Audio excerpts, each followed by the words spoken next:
ચલો વિદ્યાર્થી મિત્રો, આપણે ગઈકાલે વિદ્યુત વિભાજનીય પદ્ધતિ જોઈ હતી કે ધાતુના શુદ્ધિકરણ માટે વપરાતી વિદ્યુત વિભાજનીય પદ્ધતિ. હવે ત્યારબાદ આપણે ક્ષારણ વિશે ભણીશું. ક્ષારણ એટલે કે કોઈ એક ધાતુ છે, એ ધાતુ ઉપર કોઈ બીજી વસ્તુઓનું પડ લાગી જાય છે, જેને આપણે સાદી ભાષામાં કાટ કહીએ. તો ઈ જે છે તે કેવી રીતે લાગે છે અથવા કઈ ધાતુ ઉપર કેનું ક્ષારણ લાગે છે એની માહિતી આપણે લેશું. તો થિયરિકલ પોઈન્ટ છે. તો પહેલા આવશે, માનો કે ચાંદી છે, તો ચાંદીને તમે લાંબો સમય સુધી પહેરી રાખો એટલે કાળી પડી જાય. તો એનું એક જ કારણ છે કે ચાંદી ઉપર સલ્ફરનું પડ ચડી જાય છે. કેનું પડ ચડી જાય છે? સલ્ફર. અને સિલ્વર સલ્ફાઇડ બનાવી દે છે. સિલ્વર એટલે ચાંદી, અને એના ઉપર કાળા કલરનું જે પડ લાગે છે સલ્ફરનું પડ છે, જેને આપણે શું કહીશું તો કે સિલ્વર સલ્ફાઇડ. હવે ત્યાર પછી છે કોપર.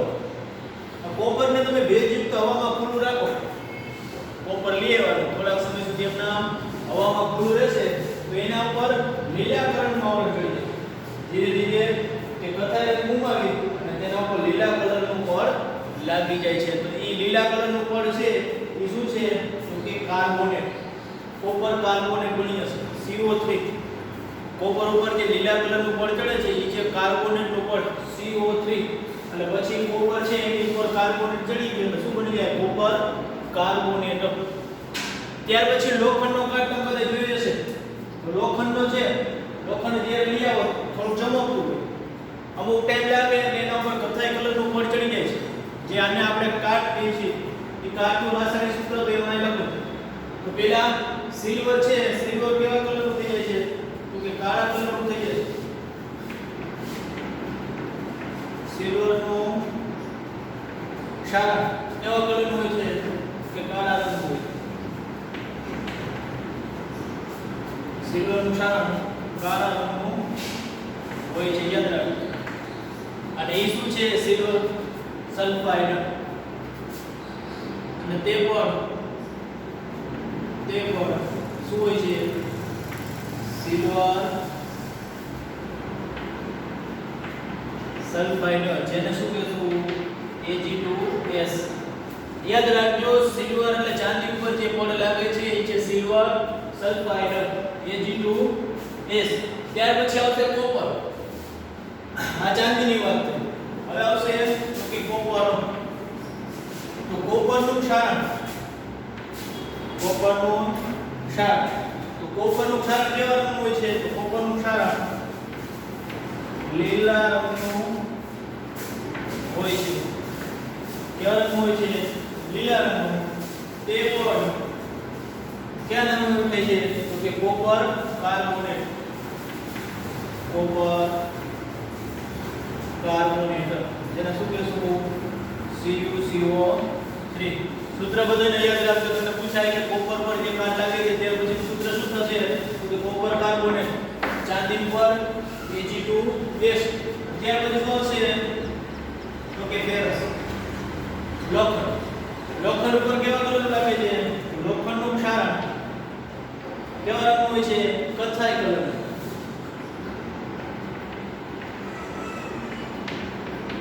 કથ્થાઈ રંગનું. શું બને છે? ચલો હવે તે પણ શું કહેવાય તો કે ફેરસ ઓક્સાઇડ. શું કહેશું આપણે એને? Ferrous oxide. આવી રીતે બનશે કે એનું પણ Fe2O3 ડોટ XH2O. હવે x એટલે કોઈ પણ કિંમત, x એટલે માનો કે પાણીનો એની અંદર 1 હોય તો 1 H2O, 2 હોય તો 2 H2O, Fe2O3. તો આ કેની વાત થઈ? ધાતુના ક્ષારણ વિશેની. કે ધાતુના ક્ષારણ છે એના ઉપર આવી રીતે લાગે. બધાને યાદ રાખવી જોઈએ. હવામાં ખુલ્લું રહે તો સિલ્વર ક્લોરાઇડ ને ભેજયુક્ત હવામાં ખુલ્લું રાખો તેના પર કાળા રંગનું પડ ચડી જાય છે. એ કાળા રંગનું પડ શું છે? સલ્ફર. તો તે પડ સિલ્વર સલ્ફાઇડ સ્વરૂપે સામે આવે છે, જેને શું આપણે કહીશું? Ag2S. ત્યાર પછી કોપરનું ક્ષારણ જે કેવા રંગનું હોય છે? લીલા રંગનું હોય છે.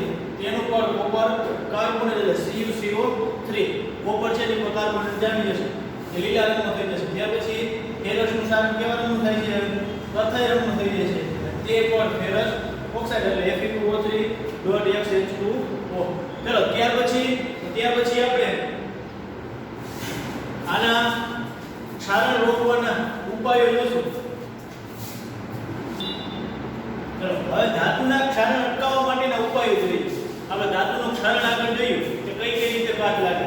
હવે કાટ લાગે ન જોઈએ એને અટકાવવા માટેના અમુક ઉપાયો છે. તો શું કરવું જોઈએ? તો ધાતુનો અથવા કોઈ પણ ધાતુ પર કાટ અટકાવવા માટે જો એના પર તમે રંગ લગાવી દો. શું લગાવી દો? રંગ કરીને ક્ષારણ અટકાવવાના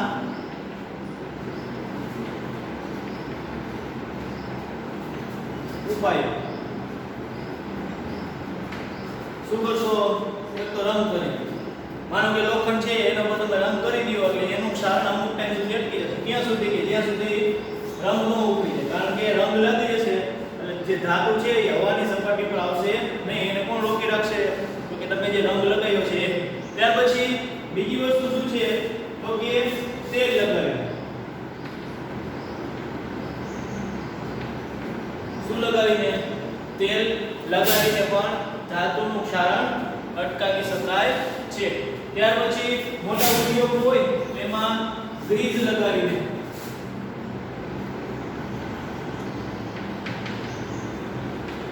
આપણે ગ્રીઝ કે સામાન્ય એને શું કહેશું? ગ્રીઝ લગાવીને. એટલે મોટા સાધનો હોય અથવા તો બાઇક હોય, બાઇકની અંદર અમુક વસ્તુઓનું ક્ષારણ અટકાવવા માટે આપણે શું લગાવી છે? તો કે ગ્રીઝ લગાવીને. ત્યાર પછી બીજું છે ગેલ્વેનાઇઝેશન કરવું. ગેલ્વેનાઇઝ કરવું એટલે કોઈ પણ ધાતુ ઉપર ઝીંકનું પડ ચડાવી દેવું. એટલે ત્યાર પછી શું આવશે? તો કે ગેલ્વેનાઇઝિંગ.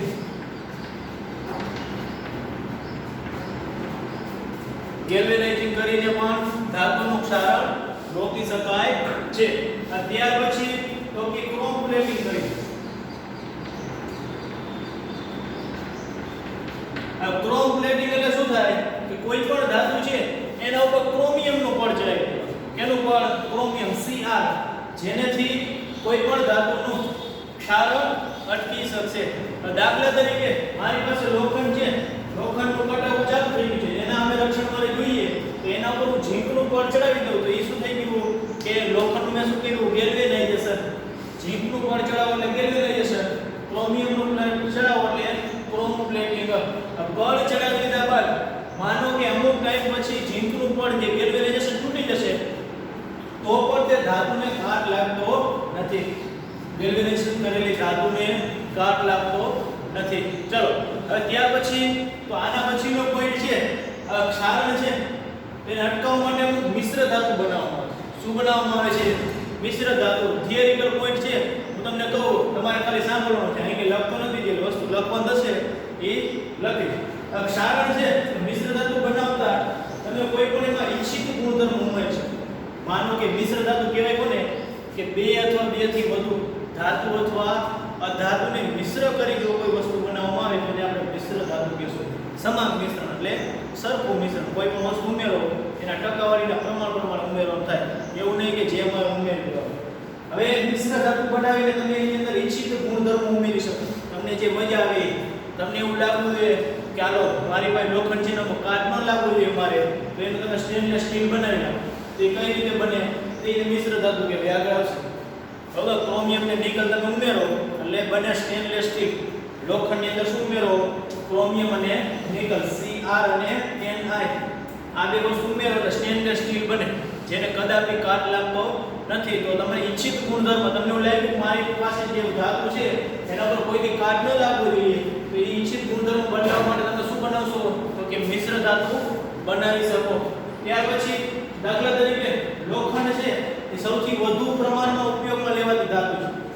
લોખંડ છે એ સૌથી વધુ પ્રમાણમાં ઉપયોગમાં લેવાતી ધાતુ છે. તો આપણે એનું ક્ષારણ રોકવું ફરજિયાત થઈ જશે. હવે જે શુદ્ધ 100% શુદ્ધ લોખંડ છે એ નરમ હોય. યાદ રાખજો, 100% શુદ્ધ લોખંડ નરમ હોય એટલે તમે આરામથી વાળી શકો. પણ તમે જે લોખંડ જોઈએ છે તમારી આજુબાજુ એ કેવું હોય છે? ખૂબ જ કઠણ હોય છે. તો એનું એક જ કારણ છે, એ લોખંડની અંદર 0.05% કાર્બન ઉમેરે. કેટલો ઉમેરે? 0.05% 5% શું ઉમેરશે? કાર્બન. હવે તમારી આજુબાજુ જે લોખંડ જોવા મળે છે એ લોખંડની અંદર 0.05% કાર્બન ઉમેરે. 100% એ કેટલું ઉમેરે? 0.05% કાર્બન ઉમેરે છે, જેના કારણે લોખંડ શું થઈ જાય છે? ખૂબ જ કઠણ અને મજબૂત થઈ જાય છે. તો ગુણધર્મ બદલાવી દીધો આપણે. તો કે આ પેલા કેવું હતું લોખંડ? 100% શુદ્ધ હતું, એકદમ નરમ હતું. મારે લોખંડને જો કઠણ કરવું છે તો મારી ઈચ્છા પ્રમાણે એને શું કર્યું? ગુણધર્મ બદલાવ્યો. કેવી રીતે બદલાય? કે ઈ લોખંડની અંદર હું કેટલું ઉમેરી દઉં? 0.05% કાર્બન ઉમેરી દઉં તો એ લોખંડ કેવું થઈ જશે? તો કે કઠણ થઈ જશે. હવે માનો કે લોખંડ છે એ લોખંડ ઉપર મારે કોઈની કાટ નથી લગાવવી, તો હવે હું એનું શું બનાવી નાખીશ? તો કે સ્ટેનલેસ સ્ટીલ બનાવી નાખું. તો કઈ રીતે બનશે? તો કે ઈ લોખંડની અંદર હું શું ઉમેરી દઉં? ક્રોમિયમ અને નિકલ. આ બે ધાતુઓના નામ છે, બરોબર? તો એ કઈ રીતે ઉમેરે? તો તમે જે પ્રાથમિક ધાતુ છે, પ્રાથમિક એટલે લોખંડ, કારણ કે એનું તમારે મિશ્ર ધાતુ બનાવી છે ને, એ કેવી થઈ? પ્રાથમિક ધાતુ. તો પ્રાથમિક ધાતુ જે છે લોખંડ, એને પહેલા પીગાળી નાખો. શું કરો? એને ઓગાળી નાખો. ત્યાર પછી બીજી જે ધાતુ છે કઈ કઈ? ક્રોમિયમ અને નિકલ, એને પણ ઓગાળી અને આ પ્રાથમિક ધાતુની અંદર ઉમેરી દો. પછી બે ઓગળેલી છે મિક્સ કરી નાખો. પછી ઓરડાના તાપમાને ઠંડી કરવા દો. એટલે કેમાં ફેરવાઈ જશે? તો કે સ્ટેનલેસ સ્ટીલની અંદર ફેરવાઈ જશે. તો તમને પૂછાય સ્ટેનલેસ સ્ટીલ મિશ્ર ધાતુ છે એમાં કઈ કઈ ધાતુ વાપરવામાં આવે છે? તો કઈ કઈ આવશે? તો કે લોખંડ, ક્રોમિયમ અને નિકલ. અથવા સ્ટેનલેસ સ્ટીલ ધાતુ છે એ કેનું અથવા કઈ મિશ્ર ધાતુ અથવા કઈ ધાતુઓમાંથી બનાવવામાં આવે છે? ચલો તો હવે આપણે આગળ ભણીએ. સમાન મિશ્રણ અને સમાન મિશ્રણ કેને કહેવાય? કે ધાતુ અધાતુ છે, ધાતુ અને અધાતુ, કોઈ પણ બે ધાતુ અને અધાતુઓને મિશ્ર કરી શું બનાવવામાં આવે છે? તો કે મિશ્ર ધાતુ બનાવવામાં આવે છે. ત્યાર પછી તો કે હવે કોઈ પણ મિશ્ર ધાતુ બનાવો, કોઈ પણ મિશ્ર ધાતુ બનાવવાનું. હવે ઈ મિશ્ર ધાતુમાં કદાચ ને મર્ક્યુરી ઉમેરી. હું તમને કહું કેવી રીતે? માનો કે મારે લોખંડની મિશ્ર ધાતુ બનાવી છે. હવે હું સ્ટેનલેસ સ્ટીલ બનાવું છું. હવે એમાં મેં માનો કે સ્ટેનલેસ સ્ટીલમાં ક્રોમિયમ અને નિકલ જ ઉમેરવામાં આવે, પણ મેં કદાચ એમાં મર્ક્યુરી ઉમેરી. તો કોઈ પણ મિશ્ર ધાતુ બનાવતી વખતે જો એમાં મર્ક્યુરી ઉમેરવામાં આવે એ જે મિશ્ર ધાતુ બને એને કહેવાય સરંસ મિશ્ર ધાતુ. શું કહેશું આપણે? સરંસ મિશ્ર ધાતુ. હવે કોઈ પણ ધાતુ છે એનું જો મિશ્ર ધાતુ ઉમેરવું, એ મિશ્ર ધાતુ ઉમેરવા માટે મેં જો મર્ક્યુરીનો ઉપયોગ કર્યો હોય પછી જે મિશ્ર ધાતુ બને એને શું કહેશું? તો કે સરંસ મિશ્ર ધાતુ.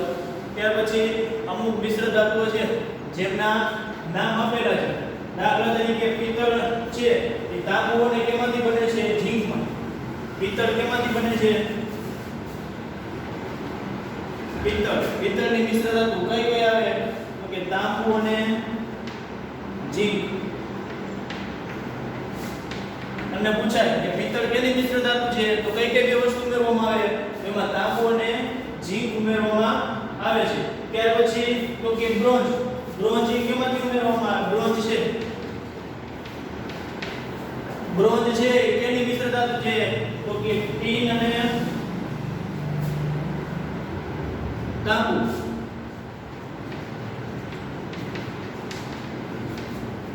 શું ઉમેરવામાં આવે? ટીન અને તાંબુ. ત્યાર પછી બીજી મિશ્ર ધાતુ છે જે આપણે વેલ્ડિંગ કરવા માટે ઓલા સળિયા વપરાય છે ને એની વાત થાય છે. તો એને શું કહેશું આપણે? તો કે ઈ વેલ્ડિંગ કરવા માટે જે સળિયા વપરાય છે એ મિશ્ર ધાતુને આપણે સોલ્ડર કહેશું. શું કહેશું? સોલ્ડરના સળિયા. જે કેમાંથી બને? સીસુ અને ટીનમાંથી. બીજી મિશ્ર ધાતુ કઈ? સોલ્ડર. કેમાંથી બને? તો કે સીસુ અને ટીન. આ ચાર ત્રણ યાદ રાખો. પિત્તળ કેમાંથી બને? તાંબુ અને ઝીંક. તાંબુ અને ઝીંક ભેગું કરો એટલે શું બનશે? તો કે પિત્તળ. બ્રોન્ઝ કેમાંથી બને? ટીન અને તાંબાને બે મિશ્ર કરો ત્યારે. સોલ્ડર ધાતુ કેમાંથી બને? સીસુ અને ટીન. સોલ્ડર ધાતુનો સળી આવે. ધાતુનું વેલ્ડિંગ કરતા હોય દુકાન તમે જોશો એક સળિયો હશે પાતળો એવો. એ સળિયો કયો છે? તો કે સોલ્ડર. વગર એ કેમાં વપરાય? તો કે સીસુ અને ટીન ધાતુમાંથી બનાવવામાં આવે છે. તો આ કેની વાત થઈ? ક્ષારણની અથવા મિશ્ર ધાતુ કેવી રીતે બને છે? મિશ્ર ધાતુનું ક્ષારણ કઈ રીતે કે છે એના પોઈન્ટ આવ્યા. તો આપણો પાઠ અહીં શું થશે? પૂરો થશે. ચલો હવે આગળના પાઠની માહિતી તમને પછી દેશું.